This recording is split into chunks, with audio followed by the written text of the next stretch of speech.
ইশিকা, এবার কে আসছে বলো তো? এবার আসছে ইব্রাহিম নাবিল। শ্রদ্ধেয় বিচারক মণ্ডলীদের জানিয়ে রাখি, নাবিল সচরাচর ব্যান্ডের গান গাইতে স্বাচ্ছন্দ্য বোধ করে। সে গ্র্যান্ড অডিশনেও একটি ব্যান্ডের গান গেয়েছে আজম খানের। এবারও সে গাইছে ফেরদৌস ওয়াহিদ স্যারের একটি গান, এমন একটা মাদেন। গানটির কথা ও সুর নাসির আহমেদ। আর নাবিদ ঢাকার ছেলে। নাবিদ, অল দ্য বেস্ট, স্টেজে চলে যাও।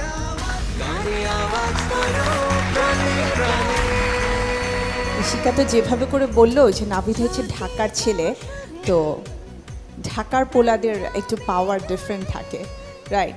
ঢাকার ছেলে বললে হবে না, পোলা বলতে হবে, এবং বেশ লম্বাও আছে। তোমার গান আমি শুনবো, বাট তার আগে তোমাকে দেখে আমার একটা কথা জানতে খুব ইচ্ছে করছে। বলো তো নাভিদ, তুমি একটু মাইক্রোফোনে বলো। জি জি জি। তোমাকে দেখে কেউ কি কখনো বলেছে বাংলাদেশের একজন অত্যন্ত জনপ্রিয় কারোর সাথে তোমার খুব মিল আছে? হ্যাঁ, বলেছে। আমি একটু তোমার কাছ থেকে শুনতে চাই, বলো। হ্যাঁ, মানে সবাই বলে যে ইমরান ভাইয়ের সাথে চেহারা একটু ইয়েস, মিল। আমাদের এই সেরা কণ্ঠের প্ল্যাটফর্ম থেকেই যিনি আজ পুরো বাংলাদেশের মানুষের হৃদয় জয় করে নিয়েছে শুধুমাত্র গানে গানে, সেই আমাদের খুব পছন্দের শিল্পী ইমরান, তার সাথে কিন্তু তোমার অনেক মিল আছে, রাইট? জি। মানে ও হাসিটা দিয়েও বুঝিয়ে দিল যে হ্যাঁ, মিল আছে। All the best. শুধু Thank you. দেখতে তো মিল থাকলে হবে না, গান দিয়েও সবার মন জয় করে নিতে হবে। সো অল দ্য বেস্ট ঢাকার পোলা। Thank you.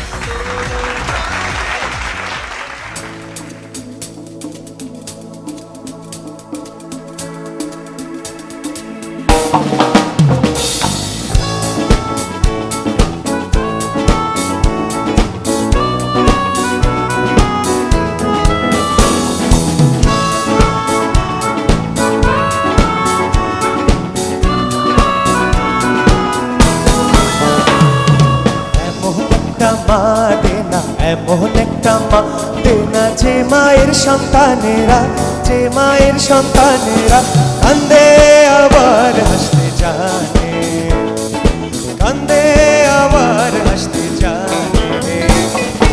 এমন একটা মা দেনা, এমন একটা মা দেনা, যে মায়ের সন্তানেরা, যে মায়ের সন্তানেরা কান্দে আবার হাসতে জানে, কান্দে আবার হাসতে জানে।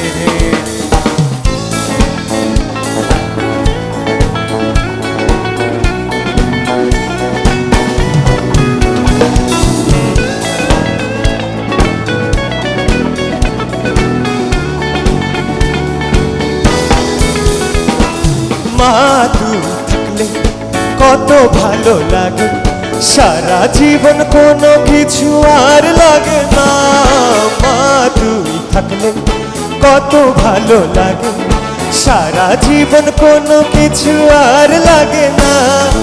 এমন মা হবি তুই, যে মায়ের সন্তানেরা, যে মায়ের সন্তানেরা কান্দে আবার হাসতে জানে, কান্দে আবার হাসতে জানে।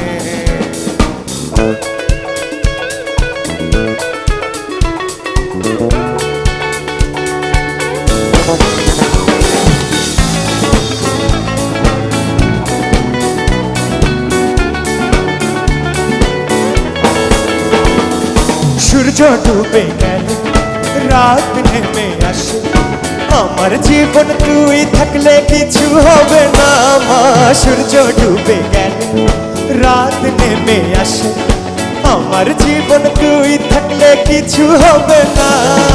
এমন মা হবি তুই, যে মায়ের সন্তানেরা, যে মায়ের সন্তানেরা কান্দে আবার হাসতে জানে, কান্দে আবার হাসতে জানে। এমন একটা মা দেনা, এমন একটা মা দেনা, যে মায়ের সন্তানেরা, যে মায়ের সন্তানেরা কান্দে আবার হাসতে জানে, কান্দে আবার হাসতে জানে, কান্দে আবার হাসতে জানে।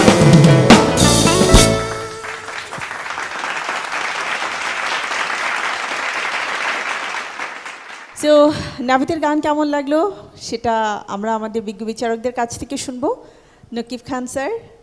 এখানে একটি কথা বলার অপেক্ষা রাখে না, কারণ এই গানটি আসলে এক সময়কার অত্যন্ত জনপ্রিয় একটা গান, বিশেষ করে স্বাধীনতা পরবর্তী সময়ে। কিছু আনসাং হিরো আছে বাংলাদেশে, তার মধ্যে নাসির আহমেদ অপু একজন আমার অত্যন্ত ফেভারিট একজন সঙ্গীত পরিচালক বা সুরকার। উনি গান লিখেন, গান শুরু করেন।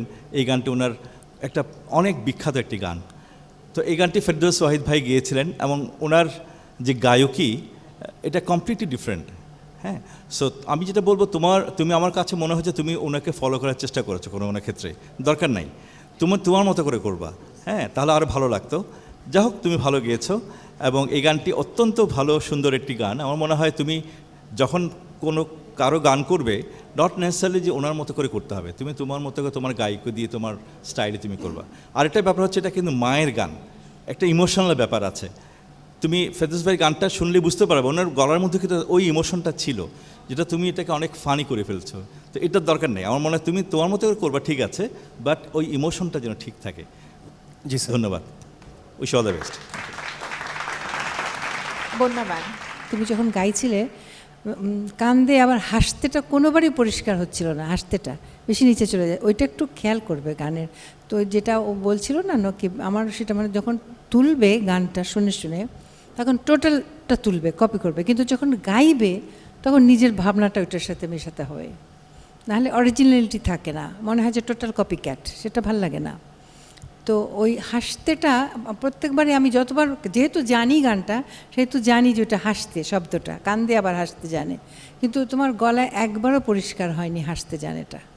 কেমন চেষ্টা করো, ভালো হবে। আমি বলবো আমার কাছে খুব ভালো লেগেছে, কারণ আমি এনজয় করেছি গানটা। হয়তো ওর মানে ওয়ে অফ এক্সপ্রেশন মায়ের প্রতি অন্যরকম হতেই পারে, কারণ ও যখন গাইছিল তখন কেন আমার ছেলের কথা মনে পড়লো, আমার বাচ্চাগুলোর কথা। হ্যাঁ, যে মায়ের সন্তানেরা কাঁদে আবার হাসতে জানে। একটা ছেলে মেয়ের জীবনে অনেক দুঃখ বিপর্যয় আসতে পারে, আবার সে যেন উঠেও দাঁড়াতে পারে, সেই মায়ের সন্তান যেন আমরা হই। তো আমার মনে হচ্ছে আমার ছেলের যদি কোনো ইয়ে হয়, সে যেন সেভাবে উঠে দাঁড়াতে পারে, তা আমি সেরকম মাই যেন হই। আমার এইটা মনে হয়েছে ওর গাওয়া দেখে। ওর এক্সপ্রেশনটা একটু ফানি ছিল, মানে ওর পারফরমেন্সটা ফানি ছিল। আমার কাছে কিন্তু খারাপ লাগেনি। আরেকটু তোমাকে রাশভারী হয়ে গানটা করার দরকার ছিল, তবে ভালো, খারাপ না, ভালোই লেগেছে। আর যেটা বন্যাপাত ধরতে চাচ্ছে সেটা হলো যে কান্দে আবার, ওখানে যে কাজটা তুমি দিয়েছো বরাবর একই জিনিস দিচ্ছিল, তো ওখানে কি কাজটা আসলে ওটা কান্দে আবার, এটা নাকি কান্দে আবার হাসতে জানে, এরকম মনে হয় ছিল না? যাই হোক, তুমি ওই একই রকম দিয়েছো। তো এরপরে যখন পারফর্ম করবে, প্রেজেন্টেশন আর পারফরমেন্স যখনটা দিবে, তখন মানে তোমার মানে প্রাণবন্ত তার সাথে যেন ওয়েটটাও থাকে, ঠিক আছে? জি ম্যাম। খুব সুন্দর, ভালো। অনেক অনেক শুভকামনা রইল। রেজাল্টের জন্য অপেক্ষা করতে হবে, তুমি চেয়ে বসো।